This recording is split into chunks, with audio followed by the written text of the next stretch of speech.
আসসালামু আলাইকুম। আমি Achia Nila, founder women in digital, joint secretary Bangladesh women in technology. আমরা কোভিড টাইমে বেশ কিছু প্রোগ্রাম আয়োজন করছি বিভিন্ন টপিকের উপর। তো আমরা আজকে নিয়ে এসেছি একটা খুবই সময় উপযোগী টপিকস নিয়ে। সেটা হচ্ছে কোভিড-19 situation, change and opportunity for edtech.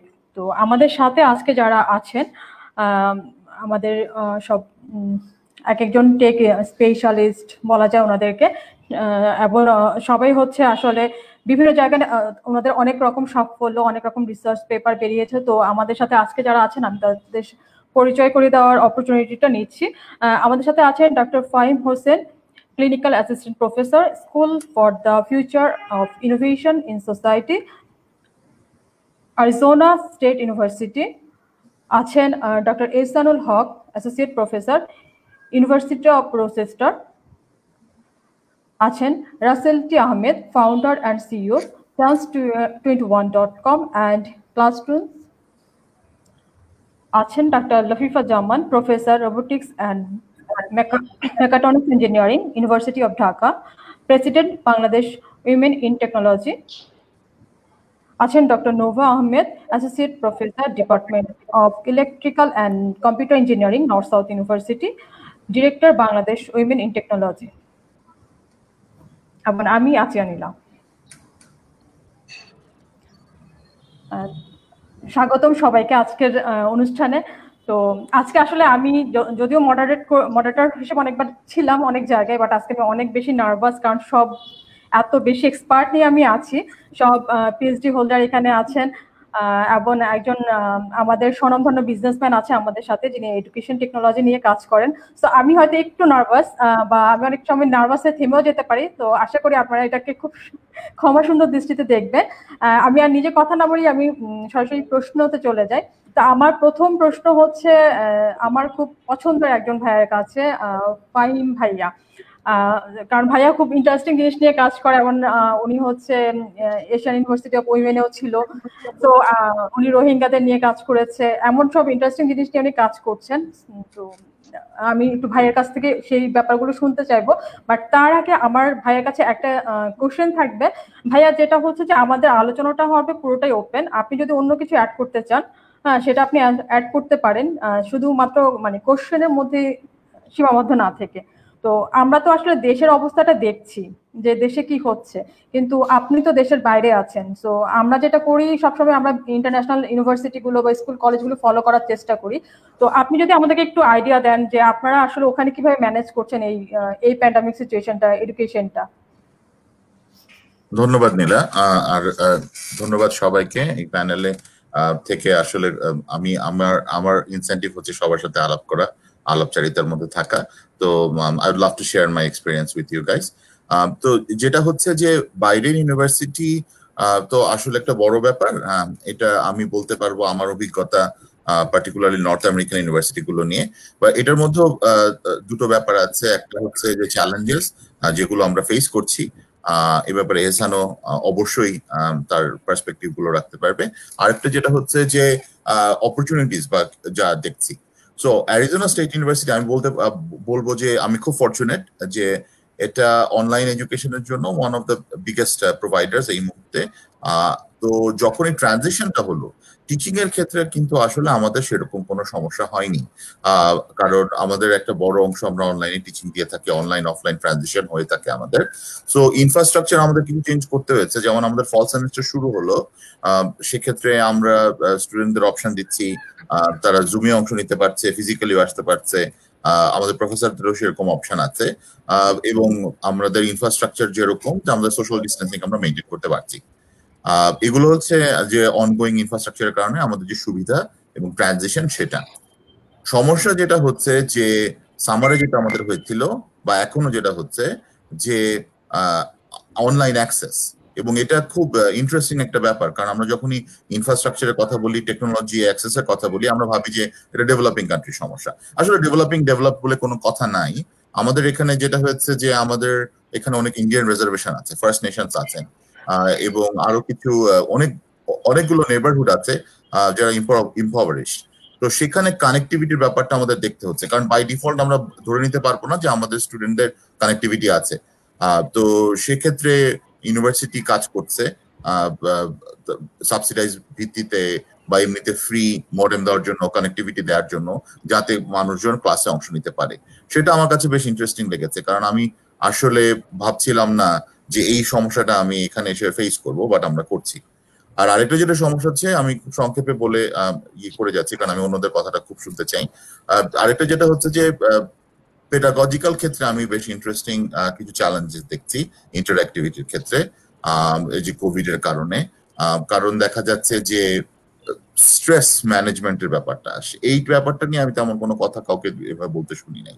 যখন এডুকেশন পারফরমেন্সের কথা বলি, আমরা লার্নিং এর কথা বলি, টিচিং এর কথা বলি, এই স্ট্রেসের ব্যাপারটা সেটা আসলে টেকনোলজি দিয়ে হিসাব করা যায় না, সেটা পেডাগজিক্যাল ইয়েতে ইন্টারাকশন এবং এমপ্যাথিটা যোগ করতে হয়। এটা নিয়ে আমরা প্রচুর এখন কাজ করার চেষ্টা করছি যে কিভাবে আমরা শিওর করবো। যেমন ফর এক্সাম্পল আমি একটা ছোট্ট একটা উদাহরণ দিই, যে আমরা ক্লাসের সময় স্টুডেন্টদের ক্যামেরা অন রাখতে বলবো কি বলবো না। কারণ আমরা অ্যাজ টিচার্স আমরা যদি ক্যামেরা অন রাখতে না বলি, তাহলে আমরা বুঝবো না যে আমাদের স্টুডেন্টরা কোথায় আছে, কি করছে, কিভাবে ইন্টারাক্ট করছে। অ্যাট দ্য সেম টাইম এটা আসলে আমাদের জন্য ফেয়ার না, কারণ দেখা যায় যে স্টুডেন্টরা অনেক সময় কমফোর্টেবল ফিল করে না যে তারা কোথেকে আছে সেটা দেখানোর জন্য। তো এবং এটা আমাদের অবশ্যই রেসপেক্ট করা উচিত। এই ধরনের সমস্যাগুলো আগে হচ্ছিল না, ইনফ্রাস্ট্রাকচার রিলেটেড, কিছুটা সোশ্যাল বিহেভিয়ার রিলেটেড, এগুলো আমরা দেখছি। এটা ছাড়া অ্যাক্সেস রিলেটেড পয়সা সংক্রান্ত ব্যাপারগুলো তো আছেই। আর তবে পেডাগজিক্যাল দিক থেকে আমি বলবো যে এই মুহূর্তে আমরা বেশ কমফোর্টেবল অবস্থায় আছি, আমাদের ওভাবে কোনো সমস্যা হচ্ছে না।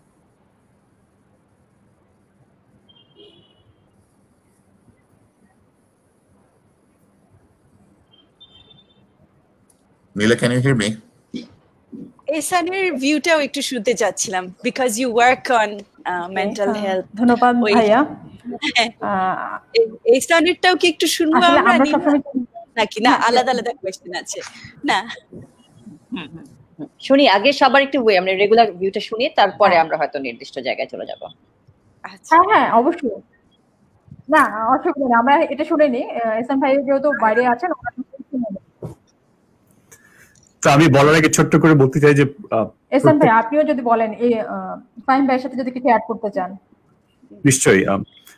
আমি ছোট্ট করে প্রথমে বলেছি যে প্রত্যেকটা সন্তানের জন্য নারীর শিক্ষা এবং নারীর মর্যাদার সূচনা হয় তার মায়ের মাধ্যমে। তো আমার ক্ষেত্রে তাই হয়েছিল। আমার মায়ের বিয়ে হয়েছিল ক্লাস 9-এ থাকতে। 1 বছরের মাথায় তার প্রথম সন্তান হয় আমার বড় বোন, এবং তার 4 বছর পর আমার। এবং আমার জন্মের বহু বছর পরে আমার মা বাসায় প্রাইভেট টিউটর রেখে মেট্রিক পাস করেছিলেন, এবং পরিবার থেকে বলা হয়েছিল যথেষ্ট, এখন রান্না বান্নায় মনোযোগ দাও। আমার মা ওই কথাটা না শুনে লুকিয়ে লুকিয়ে পড়াশোনা করেছিল, ইন্টারমিডিয়েট, ডিগ্রি, অনার্স, মাস্টার্স এবং পরবর্তীতে পিএইচডি। আমি সন্তান হিসেবে আমি আমার মাকে দেখেছি যে এই যে পুরুষ শোষিত বাংলাদেশের শিক্ষা ব্যবস্থা, এর ভিতরে কি করে এগুতে হয়, কি করে বাবার ব্যর্থ হওয়া সত্ত্বেও মাথা উঁচু করে সামনে এগোতে হয়। তো আমার মা মারা গেছে 2008 সালে, কিন্তু উনি বেঁচে থাকলে আপনাদের যে কার্যক্রম বিডব্লিউআইটি, উনি খুব খুশি হতেন, প্লাস গর্ববোধ করতেন যে তার সন্তানকে আপনারা উপযুক্ত ভেবেছেন আপনাদের সামনে কথা বলার জন্য। ঠিক আছে, ব্যাক টু দ্য কোয়েশ্চেন। তো আমি আমার প্রশ্নের উত্তরটা দিব একটা প্রশ্ন করে। আপনারা যেখানে টিচার আছেন, একটা ক্লাসরুমে শিক্ষার্থীরা কোন জিনিসটা সবচেয়ে বেশি অপছন্দ করে? কারো কোনো গেস আছে? টু বি পিকড আপ, খেয়াল করলে to be picked up, okay sure, ওরা চায় না হঠাৎ করে কেউ পিক আপ করুক। Anything else? ফাহিম ভাই?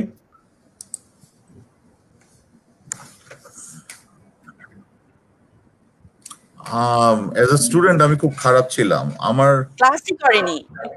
না ক্লাসে লেটে আসতাম, এটা একটা বড় ব্যাপার ছিল যে লেটে আসতাম এবং কমপ্লেইন করতাম যে জ্যাম ছিল, যদিও আমি ক্যাম্পাসে থাকতাম, ঢাকা ইউনিভার্সিটি ক্যাম্পাসে থাকতাম। তারপর আমি আপনারা কি পরীক্ষা দিতে পছন্দ করতেন? ও পরীক্ষা, I think exam is the one that everybody hates the most, right?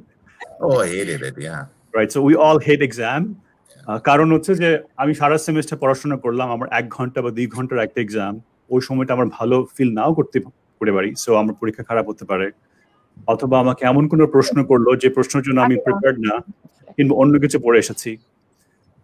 সেজন্য আমরা শিক্ষকরা জানি exam is the right way to measure merit, তারপর আমরা করি, কারণ এক্সামের মাধ্যমে সবাইকে একই প্রশ্ন দেওয়া হয়, সবাই একই ধরনের উত্তর দেয়। আমরা যে যেভাবে মার্ক করছি সেটা স্বচ্ছ এবং নিরপেক্ষ, এবং পরবর্তীতে যারা এদেরকে হায়ার করবে তারা দেখতে চায় এদেরকে ফার্স্ট ক্লাস ফার্স্ট নাকি সেকেন্ড ক্লাস থার্ড, এর জন্য ইট মেক্স ইট ইজি। কিন্তু exam is not the right way to measure talent. তো কোভিডের কারণে একটা ব্যাপার স্পষ্ট হয়ে গেছে যে আমরা এখন আর অনলাইনে আগের মতো পরীক্ষা দিতে পারছি না, কারণ যে পরীক্ষার উত্তর আপনি বই ঘেটে বের করতে পারেন, কিংবা ইন্টারনেট ঘেটে বের করতে পারেন, কিংবা অন্যের সাথে কথা বলে বের করতে পারেন, সেই প্রশ্ন এখন দেওয়া যাবে না। তাহলে কোন ধরনের প্রশ্ন দেব?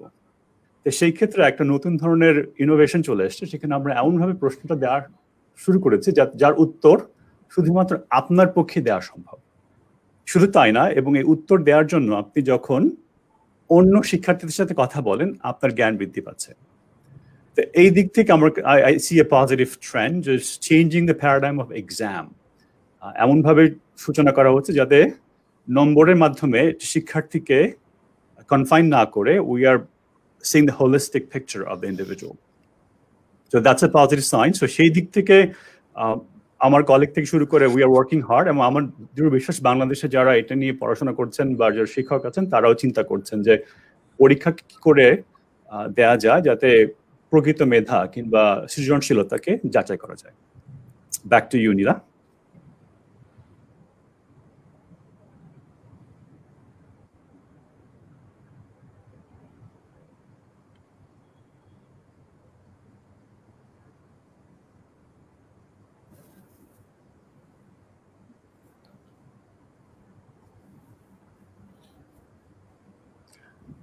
থ্যাংক ইউ সো মাচ ভাইয়া। এটা আসলে অনেক বেশি মানে ইন্টারেস্টিং থিং যে আসলে এইভাবে তো আমরা কখনো চিন্তাই করি নাই, যদিও আমি অবশ্য অনেক আগেই এডুকেশন থেকে দূরে আছি। বাট পরীক্ষা যেটা শুনতে পাচ্ছি যে আদার যারা ফ্রেন্ড আছে লেকচারার হিসেবে কাজ করছে বা টিচারদের সাথে শুনতে পাচ্ছি যে ওনারা ওপেন বুক এক্সাম নিচ্ছে, জাস্ট যেটাকে আমরা খুব বেশি হেট করতাম ইউনিভার্সিটি লেভেলে। বাট এরকম ইনোভেটিভ ওয়েতে এক্সাম নেওয়া যায় সেটা আসলে মানে আমরা ভাবিনি। বাট এটা খুব ভালো হয়েছে আই থিঙ্ক, যে অন্যরকম কিছু স্টুডেন্টদের মানে আমার সবসময় মনে হতো যে এখন যারা পাস করছে ওরা বোধহয় একেবারে যা ইচ্ছা তাই স্টুডেন্ট হবে, কারণ ওদের তো আসলে আমাদের মতো তো কষ্ট করে এক্সাম দিতে হচ্ছে না। হ্যাঁ, সো বাট যদি ইনোভেটিভ ওয়েতে কোশ্চেনটা হয় সো ওই জিনিসটা থাকবে না, এডুকেশনটা সবার জন্য সেম মনে হবে। তো আমি এখন চলে যাই নোভা আপুর কাছে। আপু আমরা তো আসলে বাংলাদেশে আছি, বাংলাদেশের দেখছি এখন সবাই একটু অনলাইনে এডুকেশন নিয়ে মানে সবাই এখন অনলাইন এডুকেশন চালু করছে। সো আপনার কি মনে হয় যে এডুকেশনটা এখন অনলাইনে হচ্ছে সেটাকে আমরা সবাই ঠিকমতো অ্যাক্সেস পাচ্ছি কিনা, বা যে স্টুডেন্ট গুলো অনলাইন ক্লাস করছে ওদের ফিলিংসটা কি, ওরা এটাকে কতটা পজিটিভলি নিচ্ছে, বা আপনি অ্যাজ এ গার্ডিয়ান হিসেবে কতটা পজিটিভলি নিচ্ছেন এই জিনিসটাকে? আমি দুটা পার্সপেক্টিভ বলতে পারবো, মানে দুটা বা তিনটা। হ্যাঁ, আচ্ছা, আমি এসানের সাথে আমার মাকেও একটু মনে করছি। হ্যাঁ, আমার মাও এরকমই একজন ফাইটার। আমি যখন ক্লাস 5-এ পড়ি উনি এইচএসসি দিয়েছে, তারপরে she went all the way. মা, তোমাকে আবার মনে করতেছি, থ্যাংক ইউ। হ্যাঁ, আচ্ছা, আমি 2-3টা পার্সপেক্টিভ দিতে পারবো।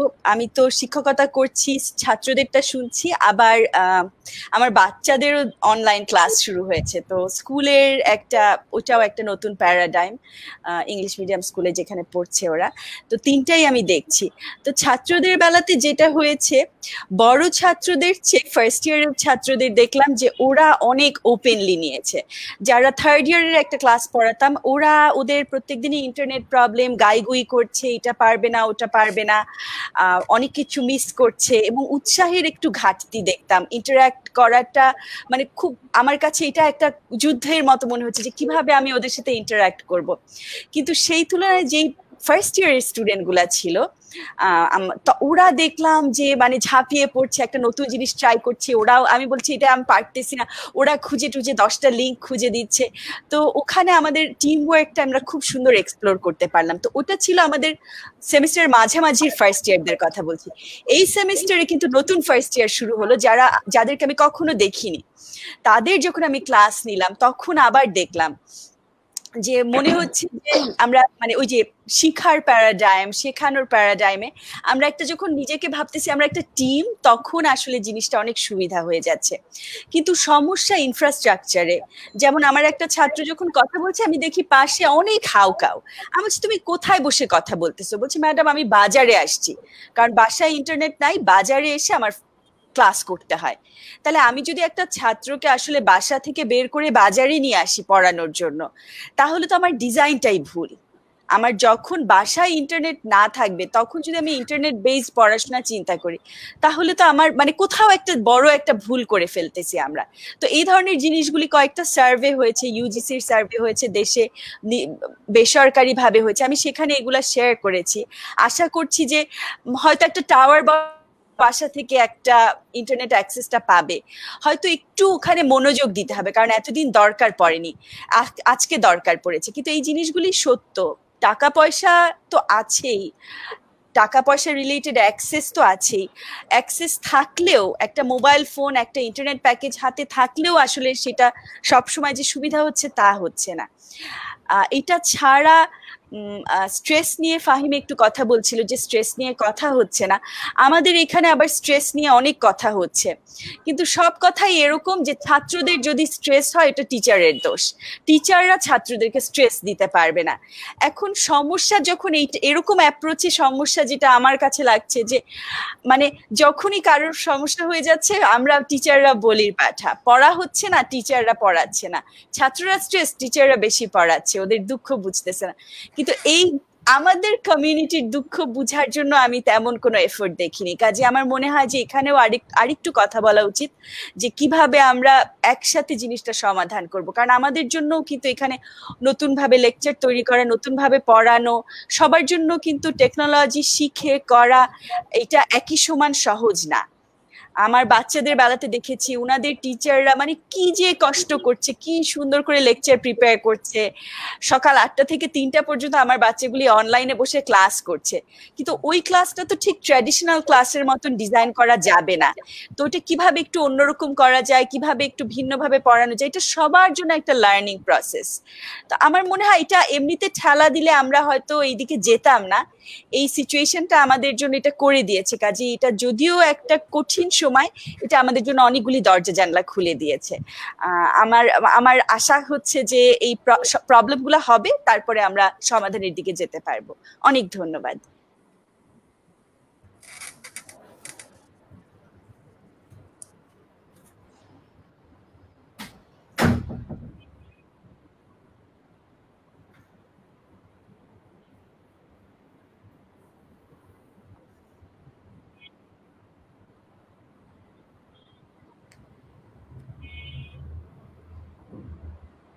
ধন্যবাদ নোভা আপু।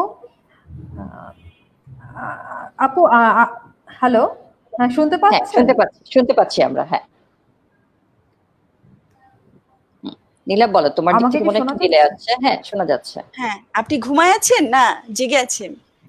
ওনার নেটওয়ার্ক ঘুমাচ্ছে। হ্যাঁ একটুখানি ডিলে আছে ওর দিক থেকে। হ্যাঁ হ্যালো,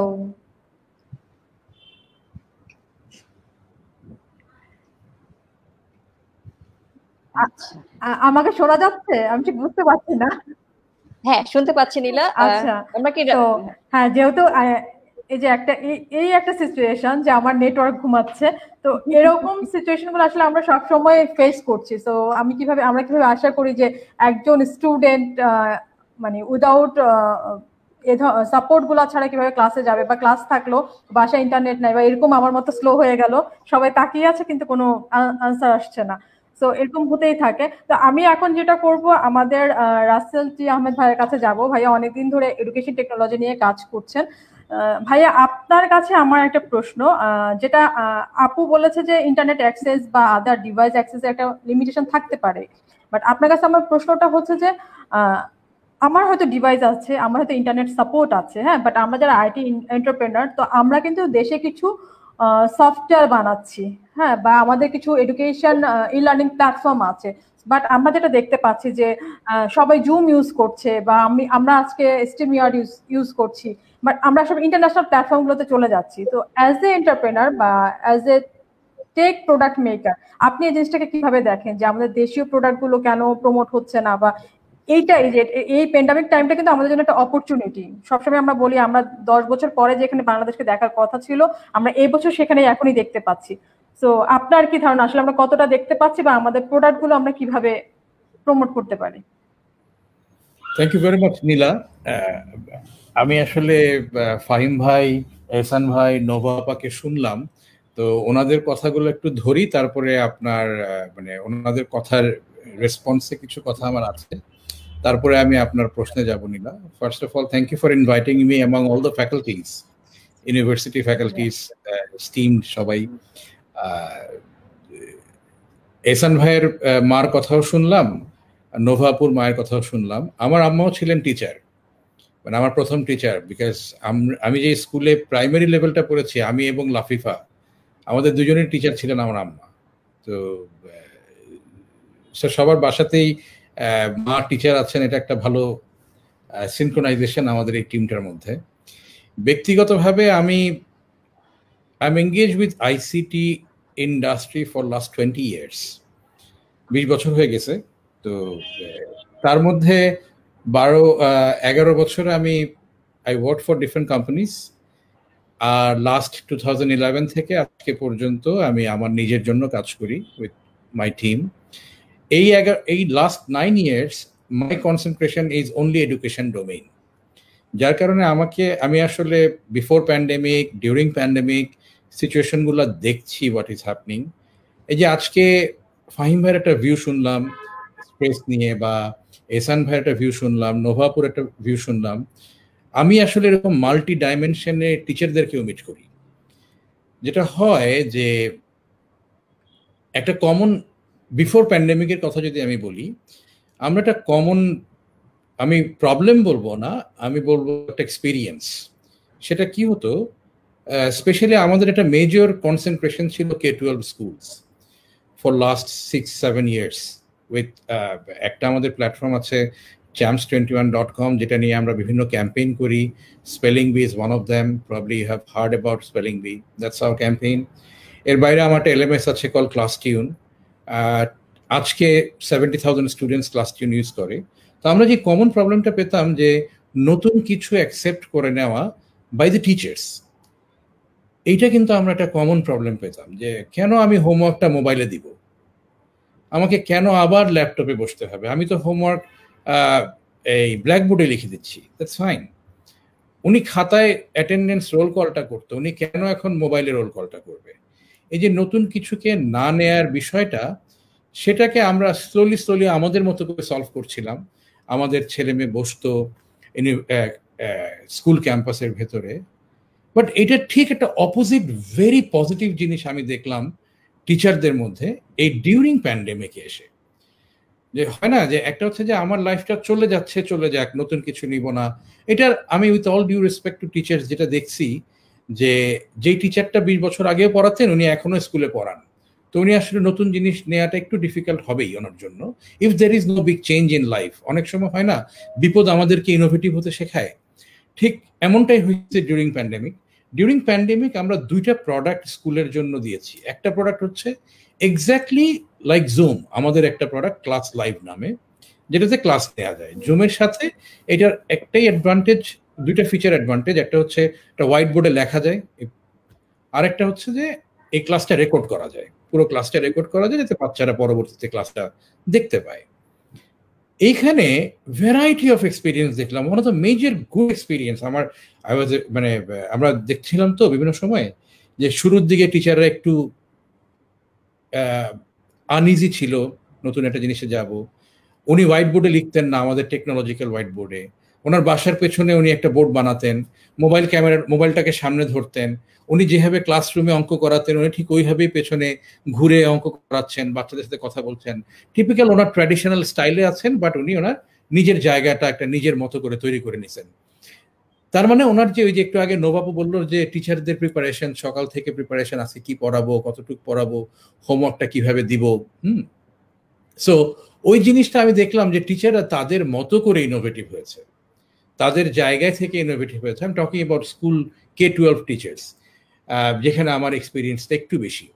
তো এখানে কি লিমিটেশন আছে কোনো? I have to talk about university situation only or school situation only? না এরকম কিছু নেই, ওভারঅল এডুকেশন নিয়ে, নো প্রবলেম। তো আমি দুটোই শেয়ার করব।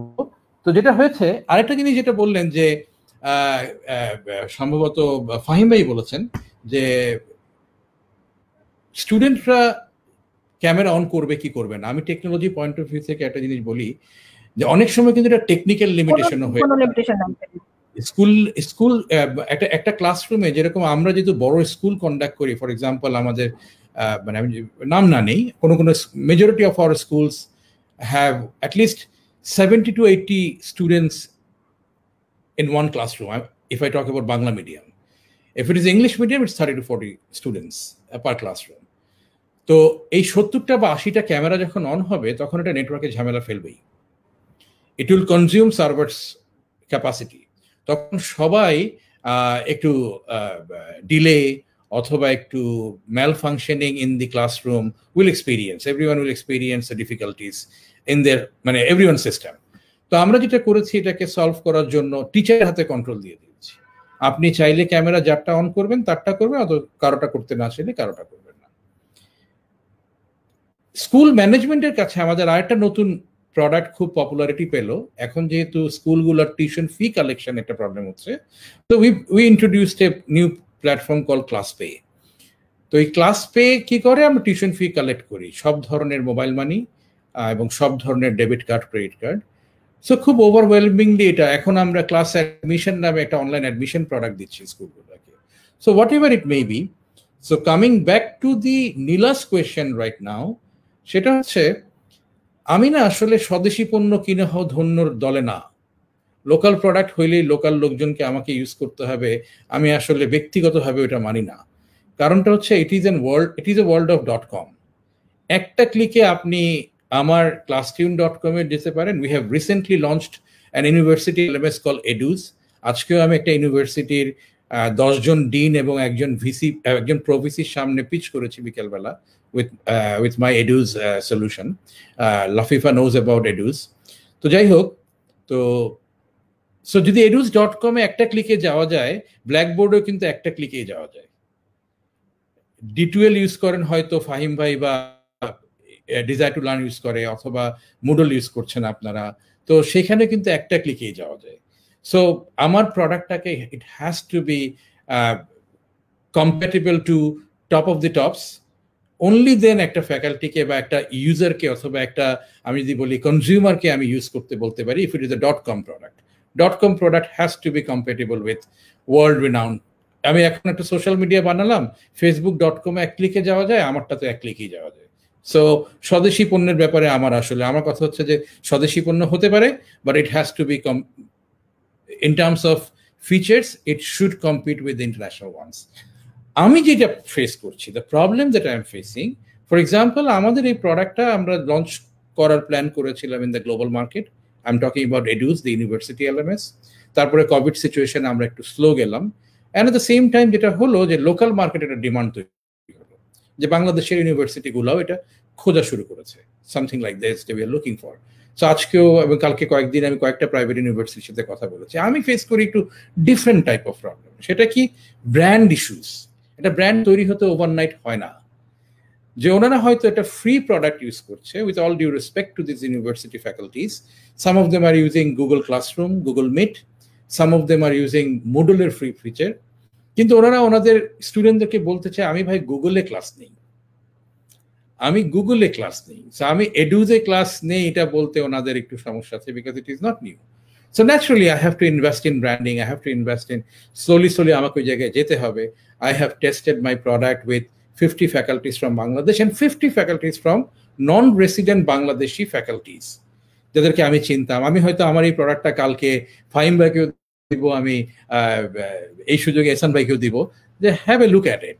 সো আমি শেষ করব একটা পয়েন্ট বলে, তারপর অন্য ডিসকাশন, অন্য প্রশ্নে আমরা যাব।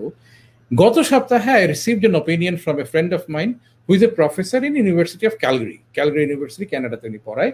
He has been using D2L, বা এখন যেটাকে বলে Brightspace LMS for last 6-7 years. His opinion was, Russell, আমি ব্ল্যাকবোর্ডও ইউজ করেছি, এই Brightspaceও ইউজ করছি এখন for many years, But in comparison to Blackboard and Brightspace, your edu's feature wise কিছুই ডিফারেন্স নাই।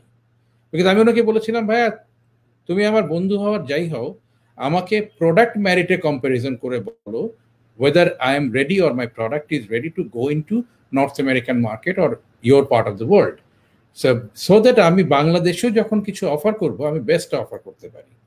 So I have received very appreciate করার মতো একটা highly appreciable comments from the faculties from North America and Canada.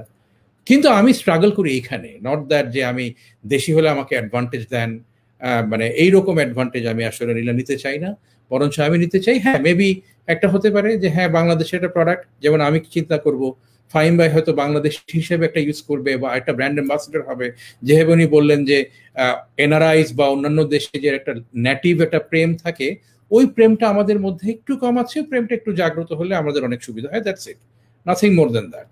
Thank you Nila, over to you.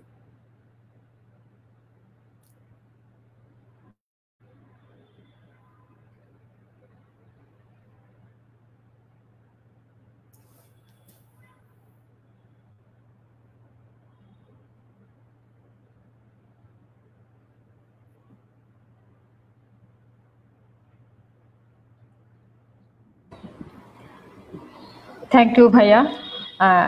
মানে আমার মাথায় সবসময় একটা জিনিস ঘুরতো যে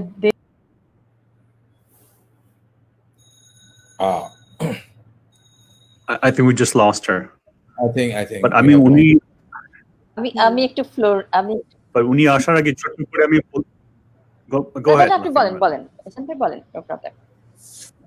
না আমি জাস্ট ছোট্ট করে বলতে যাচ্ছিলাম রাসেল ভাইকে যে ইউ আর রাইট, যে আপনারা বাংলাদেশ থেকে যখন পণ্য বানাবেন it needs to meet the international standard, plus it needs to cater to the local community, so the task is even greater than other products. Absolutely, that's what I'm facing at this point of time, but I'm very optimistic. Always have taken challenges in my life. Initially 5 বছর আগে যখন class tune for K12 শুরু করেছিলাম, আজকে we have 70,000 students, class লাইভে 7,000 student daily class করছে, so I'm happy about it. So it will take some time.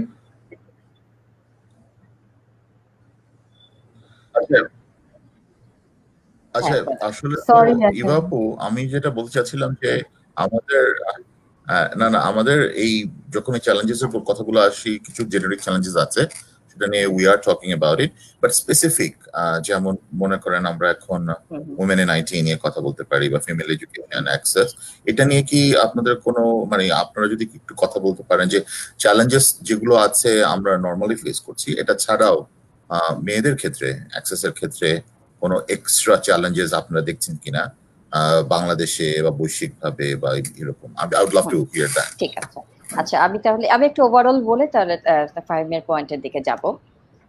যেটা হচ্ছে যে আমি একটু আগে বারবার ডিসকানেক্ট আর ঢুকছিলাম, শেষ পর্যন্ত বাসার ওয়াইফাইটা বন্ধ করে ডেটা প্যাক ইউজ করে আমাকে ঢুকতে হলো, কারণ আমার এক রুমে একজন এখন এই মুহূর্তে নাচের ক্লাস করছে, আরেকজন ম্যাথ টিউটরের সাথে ম্যাথ করছে, আবার আমি এখানে ওয়েবিনারে বসে আছি। মানে এখন আমাদের কারেন্ট সিনারিওটা হয়ে গেছে এই রকমের যে নট অনলি স্কুল কলেজ ইউনিভার্সিটির এডুকেশনাল পারপাস আমরা কাজ করছি, আদার দেন এখন আমাদের অল কাইন্ড অফ অ্যাক্টিভিটিস আমাদের থ্রু নেটওয়ার্ক চলে আসছে। তো এখন আমরা তো ঢাকায় বসে আছি, এখানে বসেও দেখছি যে আমার যে ওয়াইফাইটা আছে যথেষ্ট শক্তিশালী একটা ওয়াইফাই, এবং কোভিড পিরিয়ডে আমি কিন্তু আগে আমার যে ব্যান্ডউইথ ছিল তার চেয়ে এখন বেশি ব্যান্ডউইথ নিয়েছি, কারণ আমাদের এখন খুব বেশি ইউজ করতে হচ্ছে।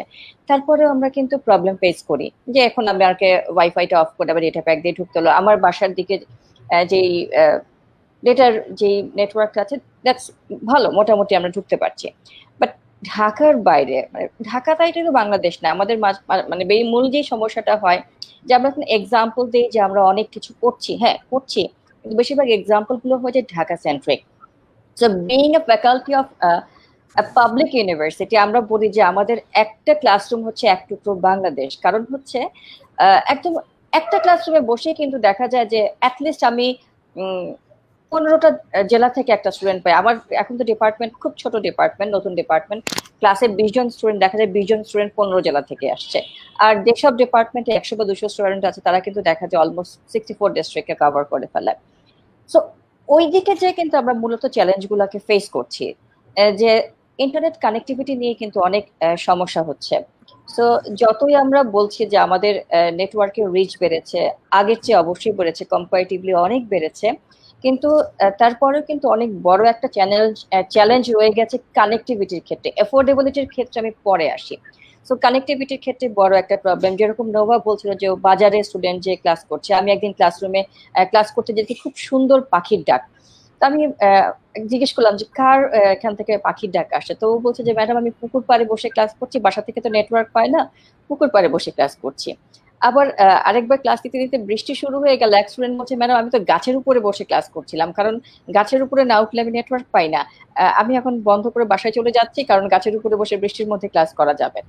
সো চ্যালেঞ্জেস গুলো কিন্তু অনেক রকমের দিক থেকে আছে, প্লাস এফোর্ডেবিলিটির দিক থেকে তো আছেই। আর আরেকটা যেটা হচ্ছে যে আমাদের জন্য এই প্ল্যাটফর্মটা অনেক নতুন। আমরা তো টেকনোলজির সাবজেক্টে পড়াশোনা করেছি, টেকনোলজি নিয়েই কাজ করছি সবসময়, আমাদের ক্ষেত্রে চ্যালেঞ্জটা কিন্তু কম্পারেটিভলি কম। কিন্তু আমি যখন দেখি ঢাকা ইউনিভার্সিটিতে 90টার উপরে ডিপার্টমেন্ট আছে, আর্টস ফ্যাকাল্টি, সোশ্যাল সায়েন্সের এরকম অনেক ডিপার্টমেন্ট আছে যাদের কিন্তু সেই রকম ভাবে তারা টেকনোলজিক্যালি ইকুইপড না, তো তাদের জন্য কিন্তু ক্লাস নেওয়াটা অনেক বড় একটা চ্যালেঞ্জ। হ্যাঁ, কিন্তু দেখা যাচ্ছে যে যেটা হলো যে আমরা যেটা বলছিলাম যে আমাদের এই যে ডিজিটাল ট্রান্সফরমেশনটা স্পেশালি কোভিড টাইমে এত দ্রুত হচ্ছে যে আমরা চেষ্টা করছি, কিন্তু সবাই সবার দিক থেকে চেষ্টা করছি। বাট আমি যেটা মানে ব্যক্তিগতভাবে মিস করি যে যতই অনলাইনে ক্লাস নেই, ক্যামেরা অন করি বা অফ করি, যাই করি না কেন, actually I miss my students.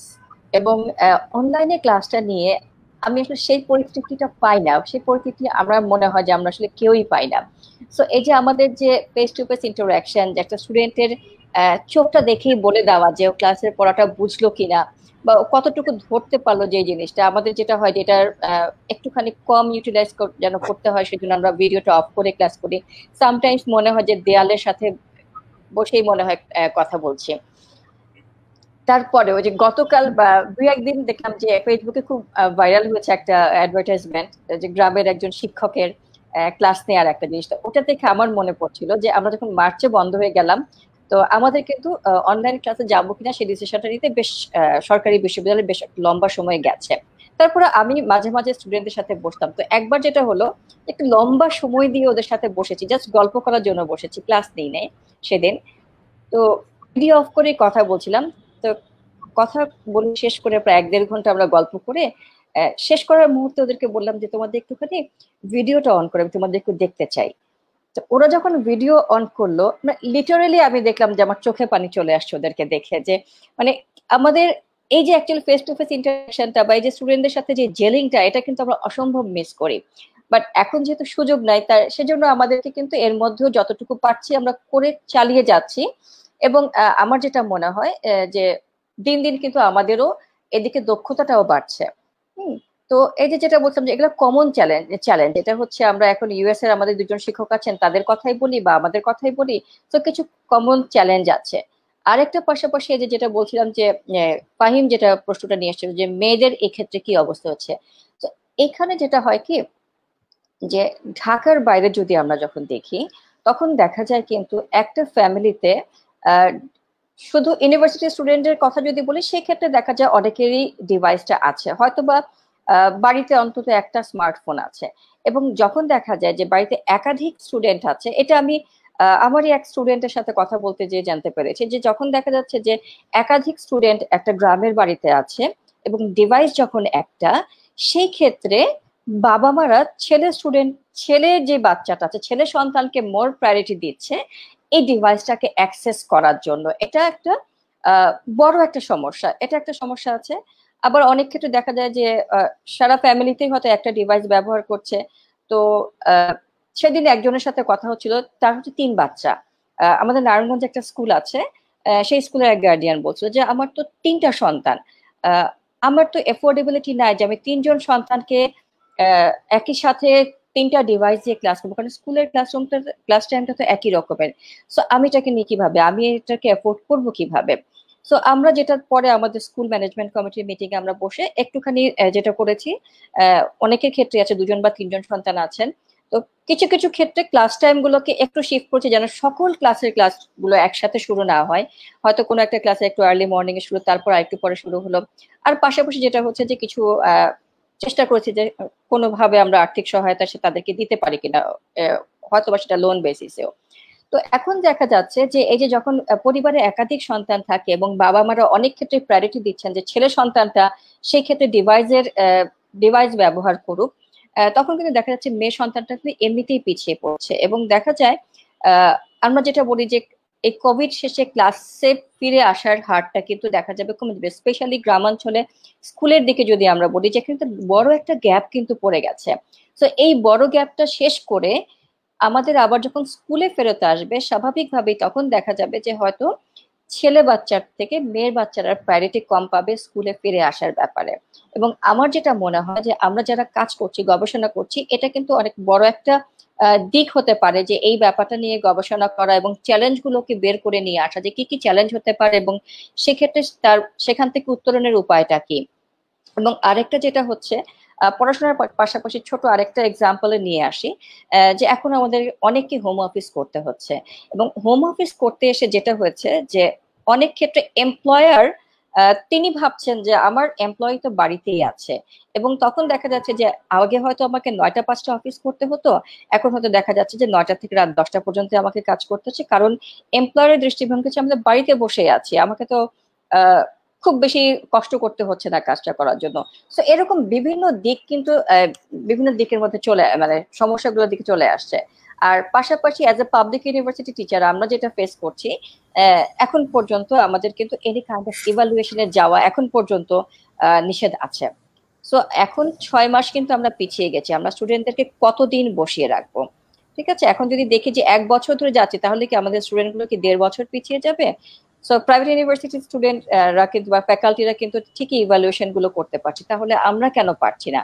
So অনেকগুলো জায়গা আছে যেগুলো নিয়ে আসলে আমাদের আলোচনার বিষয় আছে, কিভাবে সেগুলোকে আমরা মিটিগেট করব সেগুলো নিয়ে কথা বলার ব্যাপার আছে, এবং সমন্বিত কিছু উদ্যোগ এবং নীতিমালাও তৈরির ব্যাপার আছে। এখন কিন্তু দেখা যাচ্ছে যে যে যার মতো করে আমরা ক্লাসগুলো নিচ্ছি, যে যার মতো করে ইভালুয়েশন করছি, যে যার মতো করে কন্ডাক্ট করছি।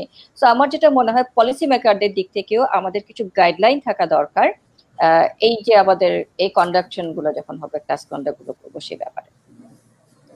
Thank you. আমি কি একটা বিষয় একটু কমপ্লিমেন্ট করতে পারি? আমার পয়েন্ট অফ ভিউ, মানে about girls or women you're talking about, যে মেয়ে বাচ্চারা হয়তো একটু প্রায়োরিটি কম পাচ্ছে বা এটা, আমার কিন্তু এক্সপিরিয়েন্সটা কমপ্লিটলি উল্টা।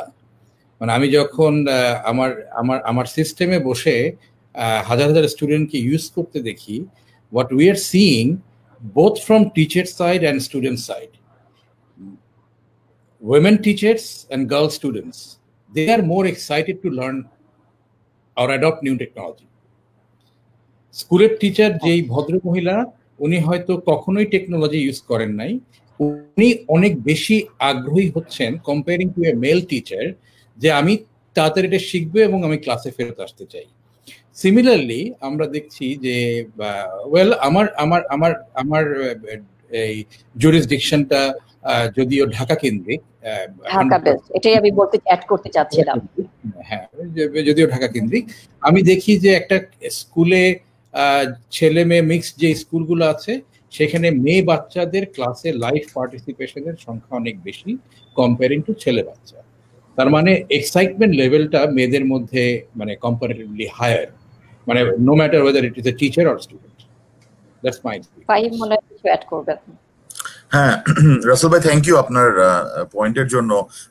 আর ইবাবু থ্যাংক ইউ সো মাচ। এই ইউনিক চ্যালেঞ্জেস গুলো বা এই অবজারভেশন গুলোই আসলে আমাদের কথাবার্তায় উঠে আসা দরকার, কারণ বেশ কিছু জিনিস আছে যেগুলো ইউনিকলি আমরা আমাদের সোসাইটিতে ফেস করছি বাংলাদেশে। আমি একটা কথা বলবো কি, টেকনোলজি অ্যাডাপ্টেশনের ক্ষেত্রে, উৎসাহের ক্ষেত্রে আমাদের রিসার্চ সবসময় বলে যে মেয়েরা অনেক অনেক ক্ষেত্রে এগিয়ে আছে, সেটাতে কোনো সমস্যা নাই।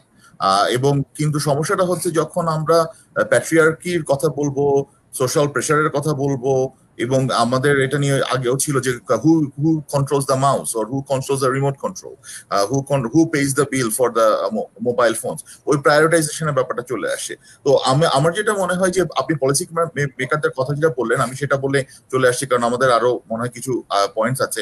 সেটা হচ্ছে যে কোভিড পরবর্তী সময়ের জন্য আমার মনে হয় ওই এডুকেশন পলিসির ব্যাপারটা আমাদের মাথায় রাখতে হবে দুটো জিনিস। একটা হচ্ছে যারা ঝরে পড়ছে বা যারা আর ফেরত আসছে না তাদের আমরা কিভাবে ইনক্লুড করতে পারি আমাদের এডুকেশনের ক্ষেত্রে, এবং সেক্ষেত্রে টেকনোলজি কিভাবে ইউজ হতে পারে। কারণ আমরা what we are seeing right now is new kind of digital divide, we don't want to do that. So সেটা একটা কথা, আমরা ওই টেকনোলজি ইনক্লুশন করতে গিয়ে যাতে আরো ডিভাইডটা না করি, তো পরবর্তী সময় যাতে আমরা আরো ইনক্লুসিভ ভাবে করতে পারি। It's a learning experience for all of us. Second, আমার কাছে যেটা মনে হচ্ছে যে স্কিল বেসড এডুকেশনের দিকে আগানো উচিত rather than diploma based education. সেটা মনে হয় আমাদের আরো বেশি কাজ করবে।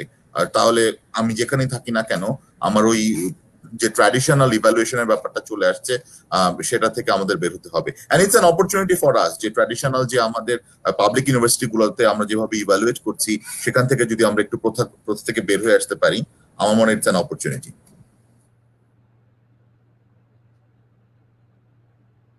আমি আমি আমি আমি দুইটা বিষয় একটু বলি। সরি, মানে আপনাদের ধ্যান ধারণাটা সবসময় একরকম থাকবে, এটাই স্বাভাবিক। ইউ অল মানে আর ইন সিমিলার প্রফেশন। আমি আর নীলাই মনে হয় একটু অন্য প্রফেশনে আছি। তো যে জিনিসটা, যে স্ট্রেস ম্যানেজমেন্টের একটা বিষয় আসছিল শুরুতে, আমার বাচ্চা দুই রকমের স্ট্রেসে আছে এখন। আমার মেয়েটা ক্লাস 8-এ পড়ে ইংলিশ মিডিয়াম স্কুলে। আমার ছেলেটা মাত্র এ লেভেল সেকেন্ড পার্ট শেষ করলো, যেটার সেকেন্ড পার্টের পরীক্ষা হয় নাই। তো যেই ছেলেটা 12-14 বছর পড়াশোনা করেছে, কোনো এক সময় সে হায়ার স্টাডিজের জন্য ওয়ার্ল্ডের ওয়ান অফ দ্য বেস্ট ইউনিভার্সিটিতে অ্যাডমিশন নেবে, সেই ছেলেটা এখন জানে না ওর সামনে কি হচ্ছে। কেউ কথা বলে তো কেউ বলে না, কেউ অ্যাপ্লিকেশন নেয় তো কেউ অ্যাপ্লিকেশন নেয় না। এই যে স্ট্রেসটা, আমার মেয়েটা স্কুলে যাচ্ছে না, প্রত্যেক দিনই ওর একটা আফসোস আমি স্কুলে যেতে চাই। তো আমি আমার স্কুলের ম্যানেজমেন্ট যখন আমাকে মাঝে মধ্যে বিভিন্ন কারণে ফোন করে টু প্যারেন্ট, আমি তখন একটা প্রশ্ন করি যে ভাই, আপনাদের টিচাররা, একজন টিচারের তো 30 থেকে 40টার বেশি স্টুডেন্ট নাই, আপনারা কি মাঝে মধ্যে একটু আপনার স্টুডেন্টকে একটু ফোন করেন? একটু মাঝে মধ্যে ওদেরকে একটু বুস্ট আপ করেন। মেবি ওর ফোন নাই, আমার ফোনে ফোন করেই আমার বাচ্চাটার সাথে রেসপেক্টিভ ক্লাস টিচার কিন্তু একটু কথা বলতে পারে। এই রিকোয়েস্টটা মানে অ্যাজ এ টিচার আমার আপনাদের কাছেও থাকবে, যে ওই যে লাফিফা বললো না যে ক্যামেরা অন করার পরে কান্না চলে আসছে, তো সবাই আমি শিওর আপনারা হয়তো করেন, মানে করলে বারবার করেন বা মাঝে মধ্যে করেন, না করে থাকলে করেন। এটা একটা বিষয়। আর সেকেন্ড আরেকটা বিষয়, মানে এই স্ট্রেস ম্যানেজমেন্ট আমার মনে হয় যে স্টুডেন্টরা when they will be able to talk to their respective faculties, যার সাথে আমি ক্লাস করি উনি আমার খোঁজ খবর নিচ্ছে, it's a matter of huge motivation আমার পার্সোনালি মনে হয়েছে, বিকজ আমি স্টুডেন্ট সাইকোলজি নিয়ে যেহেতু আমি এই লাইনে আছি, কাজ করছি। সেকেন্ড বিষয়টা হচ্ছে যে মানে টেকনোলজিক্যালের জায়গায় থেকে এই যে পাবলিক ইউনিভার্সিটি আর প্রাইভেট ইউনিভার্সিটি হোয়াট এভার, অনেক বড় প্রাইভেট ইউনিভার্সিটি, আমি যদি বাংলাদেশের কথা বলি, টেকনোলজি অ্যাডাপশন নাই বললেই চলে।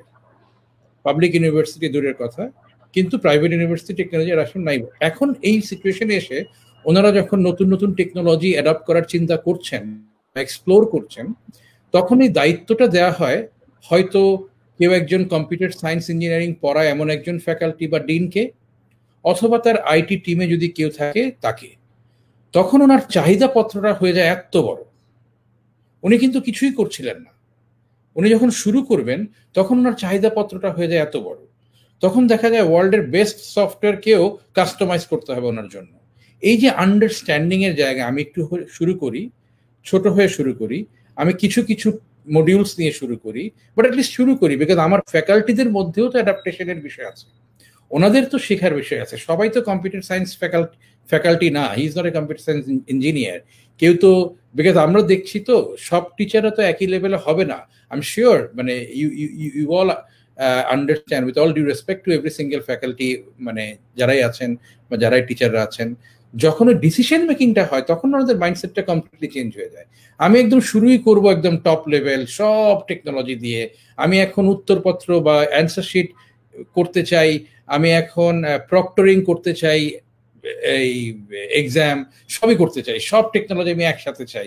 ওয়ারেজ উনি প্রক্টরিং হয়তো একজন জানেন, বাকিরা জানেই না হাউ টু ডু দ্যাট।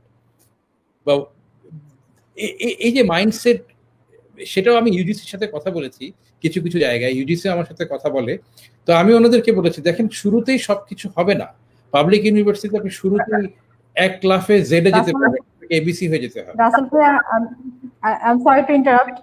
জানেন আসলে আমাদের সময় কম, তো আমি একটু ফাহিম ভাই বা এসএম ভাইয়ের কাছে একটু যেতে চাই। তো ফাহিম ভাই, আমার আপনার কাছে একটা কোশ্চেন আছে। সেটা হচ্ছে, আপনি তো বাংলাদেশের দেশের বাইরে বিভিন্ন জায়গায় অনেক রকম কমিউনিটির সাথে কাজ করছেন। লাইক কেউ হয়তো আমরা মেয়েদের নিয়ে কাজ করছি, কেউ ছেলেদের নিয়ে কাজ করছে, কেউ কমন সবাইকে নিয়ে কাজ করছে। বাট আপনার জিনিসটা আমি দেখেছি, আপনি ডিফারেন্ট কমিউনিটির সাথে কাজ করছেন। তো ওই কমিউনিটি গুলো যে এখন কি অবস্থায় আছে, বা এখন সাপোজ আপনি যতটুকু কাজ করেন ডিজিটাল লিটারেসি বা এডুকেশন এইসব নিয়ে কাজ করছেন, সো ওই কমিউনিটি গুলোকে এখন প্রপার এডুকেশনটা পাচ্ছে, বা ওরা, আমার কাছে যেটা মনে হচ্ছে এখন হয়তো অ্যাক্সেস টু এডুকেশন ওদের জন্য টাফ হয়ে যাচ্ছে। সো ওরা কিভাবে কি করছে, বা আপনারা এখন কিভাবে আপনাদের প্রজেক্ট গুলো রান করছেন ডিফারেন্ট কমিউনিটি গুলো, স্পেশালি আন্ডার প্রিভিলেজ যে কমিউনিটি নিয়ে আপনি কাজ করেন? থ্যাংক ইউ সো মাচ নীলা। আসলে আমি খুব সংক্ষেপে বলবো, কারণ আমাদের সময় তেমন বেশি নেই। কিন্তু thank you so much for asking me this question. আমি মূলত যে কমিউনিটিকে স্পেসিফাই করব, জনগোষ্ঠীকে স্পেসিফাই করবো, সেটা হচ্ছে রোহিঙ্গা পপুলেশন। রোহিঙ্গা যারা primarily Rohingya refugees, forcefully displaced Myanmar nationals যারা বাংলাদেশে আছে, তাদের নিয়ে। তো শুরু থেকেই যেটা দেখা যাচ্ছে যে সমস্যা যখন আমরা বলবো ডিসপ্লেসমেন্টের লেন্সটা যখন আমি আনবো এডুকেশনের সাথে, তখন জিনিসটা কিন্তু আরো বেশি চ্যালেঞ্জিং হয়ে যায়। এটা এটা টোটালি একটা মাইন্ড বগলিং থিং, কারণ আমরা এডুকেশন নেই হচ্ছে পড়াশোনা করে আমরা চাকরি করব বা ব্যবসা করব, একটা জায়গায় থাকবো, একটা জায়গায় স্বীকৃতি আছে। কিন্তু যখন আমরা একটা জনগোষ্ঠীর কথা বলবো যারা কনস্ট্যান্টলি অন দ্য মুভ এবং not always intentionally, always they are under despair, under distress, তখন যখন তারা থাকছে এই আশঙ্কা নিয়ে, তারা যখন মুভ করছে এক জায়গা থেকে অন্য জায়গায়, তখন তাদের শিক্ষাটা কিভাবে দেওয়া যেতে পারে, অস্থায়ীভাবে যখন তারা থাকছে তাদের কিভাবে শিক্ষাটা দেওয়া যেতে পারে, এটা কোভিড এর আগেই ভয়ঙ্কর একটা সমস্যা ছিল।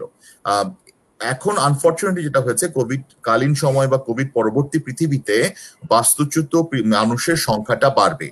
সেটা ক্লাইমেট রেফিউজিস হতে পারে, সেক্ষেত্রে বাংলাদেশ অত্যন্ত, আমরা জানি যে রিস্কের মধ্যে আছে, বা পুরো এশিয়া প্যাসিফিক, সাবসাহারান আফ্রিকা এবং আমেরিকা, সব জায়গাতে এটা একটা বৈশ্বিক সমস্যা, যে মানুষ আরো বাস্তুচ্যুত হবে। তো সেক্ষেত্রেও এডুকেশনটা কিভাবে দেওয়া হবে, টেকনোলজি কিন্তু সবসময় ভালো কাজটা করতে পারবে না।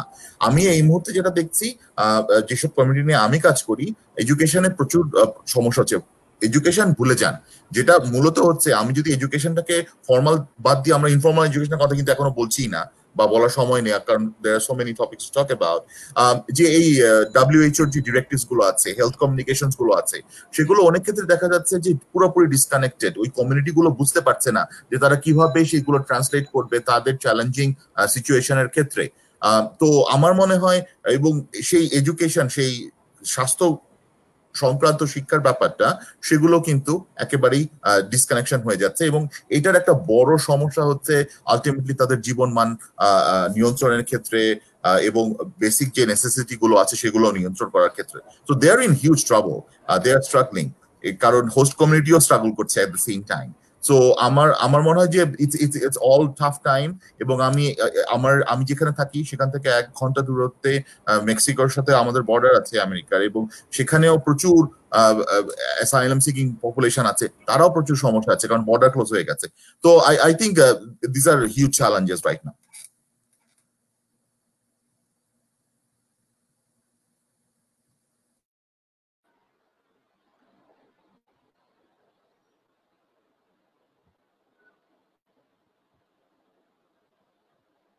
আচ্ছা, আমরা তাহলে এর মাঝে একটু এহসান ভাইয়ের কাছে চলে যাই, যে উনি যদি কিছু অ্যাড করতে চান বা মেন্টাল থ্যাংক ইউ স্ট্রেস নিয়ে ভাইয়া। কিছু বলতে চান, সেদিকটা আমরা সবাই। না, আমার নতুন কিছু অ্যাড থ্যাংক ইউ করতে। ভাইয়া। আমি এবার এহসান ভাইয়ের কাছে চলে যাচ্ছি। ভাইয়া অনেক হাইটেক নিয়ে কাজ করে।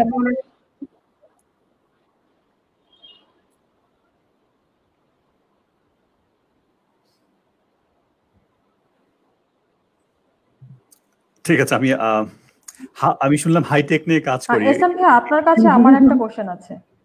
হ্যাঁ, গো অ্যাহেড। এহসান ভাইয়া কি শুনতে পাচ্ছেন আমাকে?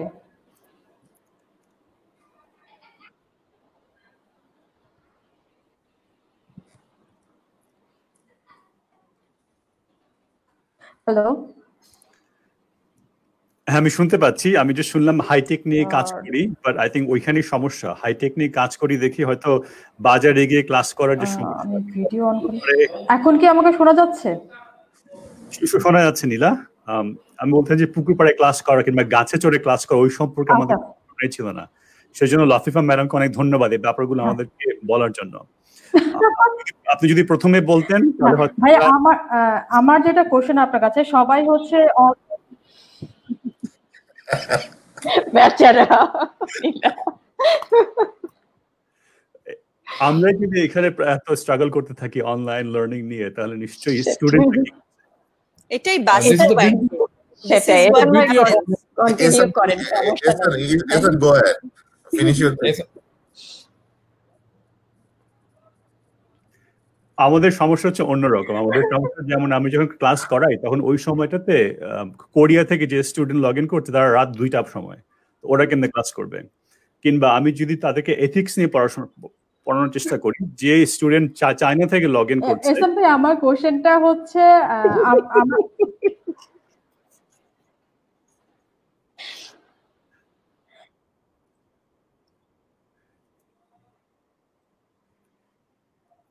গায়েবী গলাটা আবার চলে গেল। হ্যাঁ দাদা, এই আমার কোশ্চেনটা হচ্ছে পর আর কিছু আসতেছে না, সেটা হচ্ছে দ্যাটস দ্য ইন্টারেস্টিং পার্ট।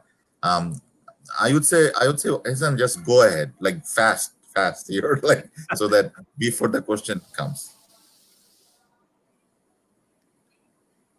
আমি বলছিলাম যে আমরা যখন এআই এথিক্স নিয়ে পড়াই তখন একটা বড় সমস্যা যে স্টুডেন্ট চায়না থেকে লগ ইন করছে, ওদের সরকার আমার যে ওয়েস্টার্ন যে মতবাদ সেটাকে তারা অ্যাপ্রুভ করে না। তো সেই ক্ষেত্রে I might be going on a violation, it could be propaganda. So ওই ধরনের সমস্যা নিয়ে আমরা এখানে মোকাবেলা করছি। সেই ক্ষেত্রে বাংলাদেশের সমস্যাগুলো আপনারা আজকে বলেন, দিস ইজ ভেরি ইনসাইটফুল। কেউ এটা নিয়ে চিন্তা করছে না। I am glad that you are thinking about it.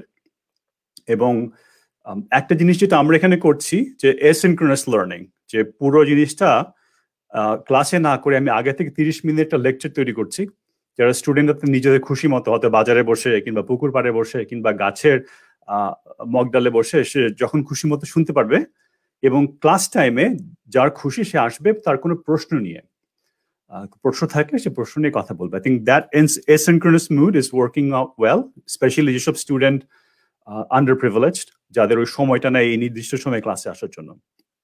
এবং শেষ করতে চাই রাসেল ভাইকে বলে যে আপনি এবং নীলা আপনারা যে এসছেন, the fact that you are different, that's good. হয়তো প্রফেসররা নিজেদের সাথে কথা বললে হয় কি যে আমার নিজেদের we stuck in echo chamber. So your opinions, আপনার মতামত is valuable, and thank you for providing it to us. Exactly. আমি একটু করে কথা বলে নিই।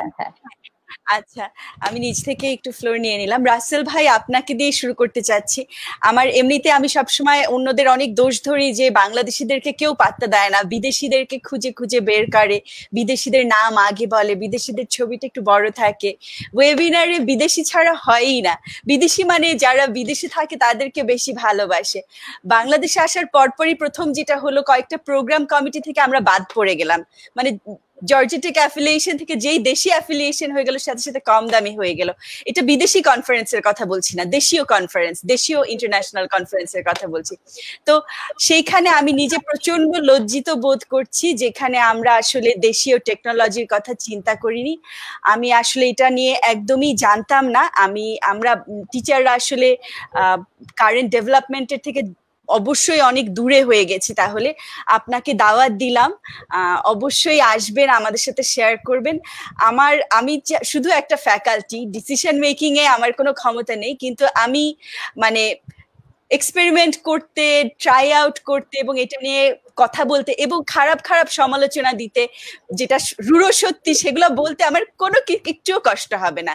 So most welcome and apologies. হ্যাঁ, অনেক অনেক লজ্জিত বোধ করছি। আশা করি এটা আমরা কভার আপ করতে পারবো। হ্যাঁ, অনেক ধন্যবাদ।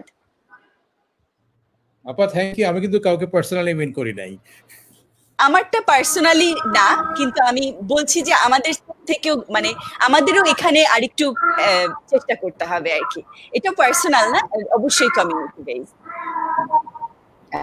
আমার মনে হয় আমরা তো শেষ পর্যায়ে চলে এসেছি, আমরা সবাই যদি একটু 1 মিনিট করে বলে শেষ করি। আগে যদি ফাহিমকে দিয়ে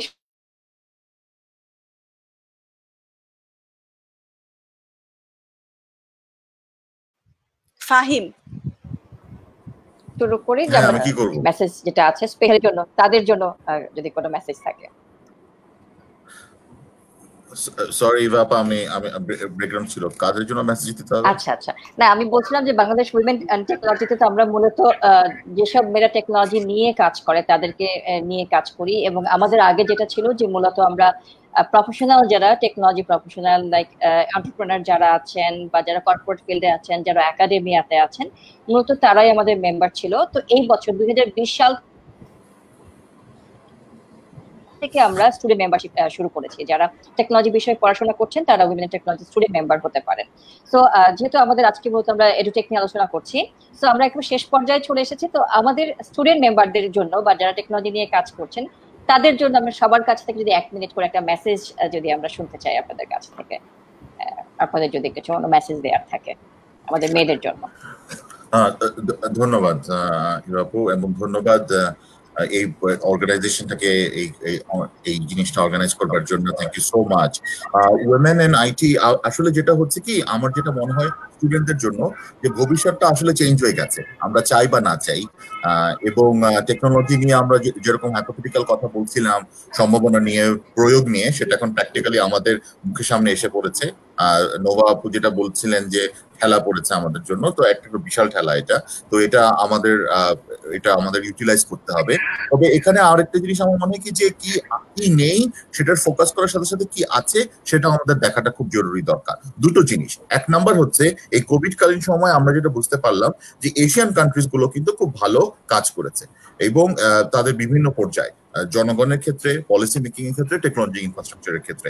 তো সেই অনুযায়ী আমি বলতে চাচ্ছি যে আমাদের এশিয়া অ্যাজ এ হোল আমাদের প্রচুর সম্ভাবনা আছে, বাংলাদেশকে সেই কাজটা করতে হবে, পাশে থাকতে হবে। আর সেকেন্ড আমার কথা হচ্ছে যে আমাদের যেগুলো জিনিস আছে শুধুমাত্র স্টুডেন্টদের জন্য না, এক্ষেত্রে আমি একটু বলবো আমাদের শিক্ষকদের জন্য, সেগুলো ক্লাসগুলো কিন্তু অনলাইনে আমাদের অফার করা উচিত। The way, what are the special things we have that we can offer that the other people can learn. So আমাদের লোকাল যেমন টেকনোলজি আছে, সফটওয়্যার আছে, সেগুলোতে যেমন আমরা ফোকাস করব, সেরকম ভাবে আমরা কি ক্লাস আরো ডিজাইন করতে পারি, যেটা পড়ার জন্য সবাই বাইরে থেকে লাইন দিয়ে আসবে, এবং নোভা আপু, ইভা আপু ক্লাস করার জন্য সবাই 2টা-3টার সময় আমেরিকা থেকে লগ ইন করবে। আমি সেই দিনের জন্য বসে আছি। Thank you. এরপর যদি একটু এহসান ভাইয়ের কাছে যাই। ওই কোভিড আমলে একটা ব্যাপার স্পষ্ট হয়ে গেছে যে গরিব দেশের কোন গরিব মানুষের অসুখ আমেরিকাতে বিল গেটসের মতো ধনী লোকের ধন নষ্ট করতে পারে। তো এর মানে হচ্ছে যে পরবর্তীতে একটা globalisation will be a big thing, যে আমি আমেরিকাতে আছি বলে শুধু আমেরিকা নিয়ে চিন্তা করব তা হবে না, পরবর্তীতে আমরা পুরো দুনিয়া নিয়ে চিন্তা করব, এবং সেক্ষেত্রে সমতা হবে পরবর্তীতে একটা বড় একটা টপিক।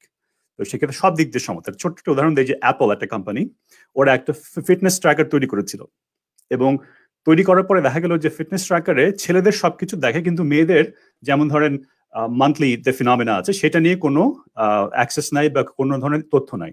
কারণ হচ্ছে যে ফিটনেস ট্র্যাকাররা যারা তৈরি করেছে তারা হচ্ছে সব ছেলে, পুরো টিমে কোনো মেয়ে নাই। সেজন্য তারা এমন একটা ট্র্যাকার তৈরি করেছে that's only applicable to mail only. এটাকে বলে প্রযুক্তি ব্লাইন্ড স্পট। এবং আমার কাছে মনে হয় পরবর্তীতে আমরা যখন সব দিক দিয়ে সমতা তৈরি করতে পারবো, will fix many of this problem. সেজন্য আমাদের যোগ্য স্টুডেন্ট দরকার, বিশেষ করে মেয়ে যারা এই ব্যাপার নিয়ে পড়াশোনা করবে, আমাদেরকে এগিয়ে নিয়ে যাবে।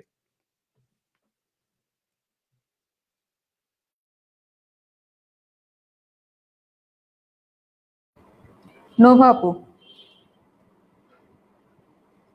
আমি একটু বলতে চাই যে অনেক ধন্যবাদ দিচ্ছি সবাইকে, আর এহসানকে একটা স্পেশাল থ্যাঙ্কস, ওর মাকে দিয়ে শুরু করেছে, সাথে সাথে এই পুরা সেশনটা আমার কাছে অন্যরকম হয়ে গেল। আমি আশা করছি যে আমরা মানে প্রবলেমগুলা নিয়ে আরেকটু কথা বলতে পারবো। আর আমিও একমত, ফাহিম এহসানের সাথে আমি একমত যে আসলে প্রচুর সম্ভাবনা তৈরি হয়েছে। সমস্যা তো আছেই, সমস্যা সবসময়ই ছিল, কিন্তু অনেকগুলি সম্ভাবনার দরজা খুলে গেছে। যেই কানেক্টিভিটি, এই নেটওয়ার্ক, এটা কিন্তু আমি এখন বসে আসলে সত্যিকারে আমেরিকায় বসে আছে দুইজন জীবন্ত, আমি এখন এই রিয়েল টাইমে কথা বলতেছি।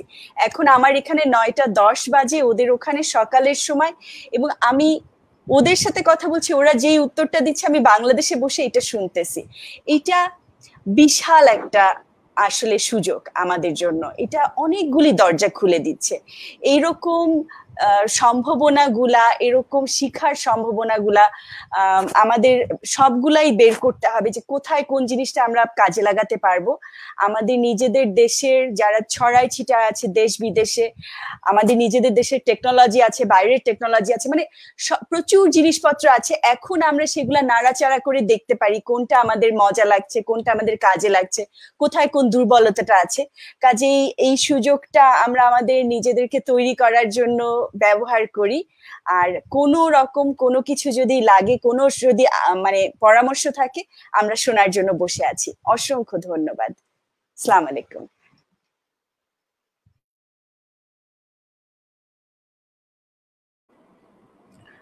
রাসেল ভাইয়া। আমার তেমন একটা কিছু বলার নাই। BWIT কে ধন্যবাদ অর্গানাইজ করার জন্য, সবাইকে ধন্যবাদ আপনাদের মাঝখানে আমাকে রাখার জন্য। এই জন্য I thank everyone. As a matter of fact, মানে I totally agree with all of you, যে ফাহিম ভাই বা এহসান ভাই বা নোভাপা, যে as a matter of fact মানে লাইফ অলওয়েজ হ্যাড চ্যালেঞ্জেস, সারা জীবনই লাইফে চ্যালেঞ্জেস ছিল। হয়তো কোভিড টাইমটা একটু চ্যালেঞ্জটাকে বাড়িয়েছে, বাট একই সাথে আসলে it brought up a lot of opportunities, so we'll have to see that. এবং আমি সবসময় সব জায়গায় একটা কথা বলছি যে অন্যান্য অনেক সেক্টরের থেকে আমাদের আইটি সেক্টরের পসিবিলিটিস অনেক বেশি, মানে তাড়াতাড়ি রিভাইভ করার আফটার প্যান্ডেমিক একটা সুযোগ তৈরি হয়েছে। টু অ্যান্সার লাফিফাস ইস্যু অ্যাবাউট ফিমেলস, আমি আমার ব্যক্তিগত এক্সাম্পল থেকে, এক্সপিরিয়েন্স থেকে বলতে পারি। During my work life in the technology domain, আমি সবসময় দেখছি যে টেকনিক্যাল টিমে, যেমন আমার এখনকার টেকনিক্যাল টিমে অলমোস্ট 25% হচ্ছে ফিমেল এমপ্লয়িজ, ফিমেল স্টাফ, যারা ফিমেল ইঞ্জিনিয়ার্স, মানে আমার কলিগস, উই ওয়ার্ক টুগেদার। তো এবং I always get very positive outcome from them. I am not saying এরা অনেক ভালো than the male engineers, but in terms of many অনেকগুলো factor থাকে তো অ্যাজ এন এমপ্লয়ার। তো আমার মানে অনেক সময় যেটা হয়, মেয়েরা হয়তো ইঞ্জিনিয়ারিং পড়তে চায় কম, সেই জায়গাটাতে আসলে রোলটা you people have to take, যে মেয়েদেরকে একটু এক্সাইট করা to take the technology domain as their education topic. আমাদের জায়গা থেকে আসলে মানে আমি পার্সোনালি এবং আমার মতো অনেক এন্টারপ্রেনার আছে যারা আসলে মেয়েদেরকে ইঞ্জিনিয়ারিং টিমে হায়ার করতে পারলে আমরা খুশি হই। So I welcome all the women or the upcoming generation jara engineering ba technology porte chai. Please do, you have ample of opportunities.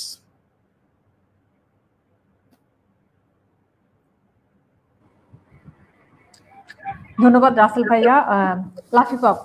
ওকে, রাসেল ভাই যেটা বলেন সেটা খুবই এনকারেজিং, যে আপনি অ্যাজ এন এমপ্লয়ার আপনি যখন কাজ করছেন ফিমেল এমপ্লয়ীদের নিয়ে, you are happy to work with them. আমাদের সাথে যেরকম নীলা আছে, ওর উইমেন ইন ডিজিটাল নামে একটা কোম্পানি আছে, এবং সবচেয়ে ভালো লাগার বিষয় হচ্ছে যে ওর কোম্পানিতে কিন্তু সবাই ফিমেল যারা কাজ করেন। তো যেটা হচ্ছে যে আমরা যেটা দেখছি যে মানে যখন স্টেমের কথা বলি বা উইমেন ইঞ্জিনিয়ার্স এর কথা বলি, আইসিটি ফিল্ডে যারা কাজ করে যে মেয়েদেরকে নিয়ে কথা বলি, তো সেই সিনারিটা শুধু তো আমাদের দেশে না, ওভার দ্য ওয়ার্ল্ডে আমরা দেখি যে কম্পারেটিভলি মেয়েদের অংশগ্রহণটা কম। এবং যেটা হয়েছে কিন্তু যে গত কয়েক বছরে কিন্তু মেয়েদের পার্টিসিপেশনটা কিন্তু বেড়েছে। As a student of ICT আমরা দেখি যে আগের চেয়ে এখন বেশি সংখ্যায় মেয়েদেরকে পাই, এবং এমপ্লয়ি হিসেবে বা যে ক্যারিয়ারেও কিন্তু আমরা আগের চেয়ে কম্পারেটিভলি বলছি, এখনো সেই নাম্বারটা স্যাটিসফ্যাক্টরি না, কিন্তু আমরা কম্পারেটিভলি এখন কিন্তু মেয়েদের অংশগ্রহণটা বেশি দেখতে পাই। এবং স্ট্যাটিস্টিক্স বলে যে বাংলাদেশে ওভারঅল 25% আন্ডারগ্র্যাড স্টুডেন্ট, যদি আইসিটির দিকে যে সাবজেক্টগুলো আছে সেখানে 25%-এর মতো ফিমেল পড়াশোনা করে। আর ওয়ার্কিং লাইফে যদি দেখি যে আইসিটি ক্যারিয়ার হিসেবে নিয়েছে, এরকম মেয়ের সংখ্যা 10 to 11%।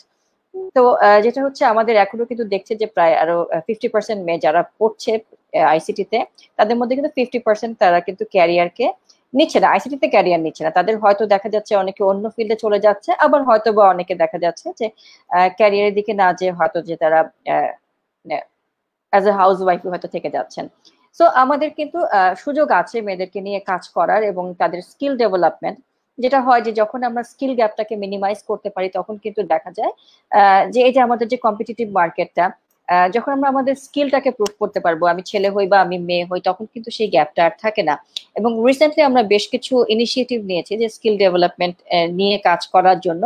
এবং এখানে যেটা হচ্ছে যে রাসেল ভাই তার দিক থেকে তার এক্সপার্টাইজ আছেন এবং আমাদের দুজন এনআরবি ফ্যাকাল্টিজ আছেন, এসএন ভাই আছেন, ফাহিম আছেন। আমরা আশা করব ভবিষ্যতে বিডব্লিউআইটির বিভিন্ন ভেঞ্চারে আমরা তাদেরকে সাথে পাবো। এবং আমি স্কিল ডেভেলপমেন্ট আমরা যে কাজটা করছি, আমরা একটু এখনো যেটা হচ্ছে যে পেপার ওয়ার্কের মধ্যে আছি, সেটা নিয়ে আরেকটু এগিয়ে নিয়ে এসে আমি আপনাদের সাথে আবারও বসতে চাই। নট আমি, অ্যাজ এ বিডব্লিউআইটি টিম আপনাদের সাথে বসে আমরা কাজ করতে চাই। কারণ আমরা যখন দেখবো যে আমাদের টিমটা বড় হবে, নট অনলি যারা আমরা দেশে আছি, আপনারা যারা দেশের বাইরে আছেন, আপনাদের যে এক্সপার্টিস থেকে আপনারা আমাদেরকে যখন ইনপুট দিবেন, অ্যাজ এ হোল একটা টিম হিসেবে আমরা যখন কাজ করব, আমি মনে করি যে আমাদের মেয়েরা যতটুকুই পিছিয়ে আছে, আমরা সবাই মিলে একসাথে কাজ করলে আস্তে আস্তে সেই পিছিয়ে থাকা থেকে আমরা আস্তে আস্তে এগিয়ে আসতে পারবো। থ্যাংক ইউ আপনাদের সবাইকে। থ্যাংক ইউ লাফিফ আপু, থ্যাংক ইউ ফাহিম ভাইয়া, এহসান ভাইয়া, রাসেল ভাইয়া, নোভা আপু এবং লাফিফ আপু। আজকে আমার যে টপিক ছিল COVID-19 situation, challenge and opportunity in edutech, but চ্যালেঞ্জটা আমি আজকে খুব হাড়ে টের পেয়েছি যে আসলে আমাদের চ্যালেঞ্জটা কোথায়। স্টিল আমরা ইন্টারনেট, আমি ঢাকায় বসে ইন্টারনেট প্রবলেম ফেস করছি, তাহলে আমি কিভাবে আশা করি আমার গ্রামে যে ফ্রেন্ড আছে বা যে স্টুডেন্ট আছে সে খুব সহজে এডুকেশন টেকনোলজিটা টাচ করতে পারবে। সো এটা আসলে আমাদের জন্য চ্যালেঞ্জিং। আর আমি এই প্রোগ্রামের মাধ্যমে আমাদের সংশ্লিষ্ট কর্তৃপক্ষের দৃষ্টি আকর্ষণ করব যে এই চ্যালেঞ্জটা আমাদের একটু স্মুথ করে দেন যেভাবে হোক। কারণ আজকে ছোট একটা প্রোগ্রাম করতে যদি আমরা এতটা চ্যালেঞ্জ ফেস করি, তাহলে একটা স্টুডেন্ট কিন্তু ফ্রাস্ট্রেটেড হয়ে যাবে যখন তার ক্লাসের মধ্যে বারবার এরকম ব্যান্ডউইথ ইন্টারাপ্ট হবে। তো সবাইকে অনেক অনেক ধন্যবাদ। আমার অনেক কোশ্চেন ছিল, কিন্তু আনফরচুনেটলি আমি আসলে অনেক কিছু জানতে পারিনি। আমি সবার কাছ থেকে সেজন্য অ্যাপোলজাইজ হয়ে নিচ্ছি। আর আমি আশা করব ফাহিম ভাই, এহসান ভাই, রাসেল ভাই, নোভা আপু এবং লাফিফ আপুকে আমি আরো অন্যান্য প্রোগ্রামে পাবো এবং আরো আমাদের অনেক অ্যাডভাইস দরকার হবে, যেহেতু আমরা এডুকেশন টেকনোলজি বা উইমেন ইন টেকনোলজি নিয়ে কাজ করছি। ধন্যবাদ সবাইকে, আবারও দেখা হবে কোনো একটা প্রোগ্রামে। সবাই ভালো থাকুন। থ্যাংক ইউ নীলা। ধন্যবাদ নীলা, থ্যাংক ইউ। ধন্যবাদ সবাইকে।